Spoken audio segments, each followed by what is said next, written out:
நம்ம மேல தேவ திட்டம் நிறைவேறணும்னா நாம சோதனை ஜெயிக்கிறவங்க. சொல்லுங்க பாருங்க, ஏன் ஜெயிக்கணும் பாஸ்டர்? நீங்க இவனை ஜெயிக்கலன்னா உங்க மேல இருக்கிற தெய்வ திட்டம் உங்க வாழ்க்கையில் நடக்காமலே போகும்.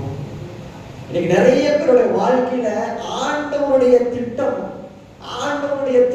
ஏன் நடக்க மாட்டேங்குது தெரியுமா? இன்னைக்கும் நிறைய பேர் சோதனை ஜெயிக்க முடியாம இருக்கிறாங்க. காரணம் என்ன?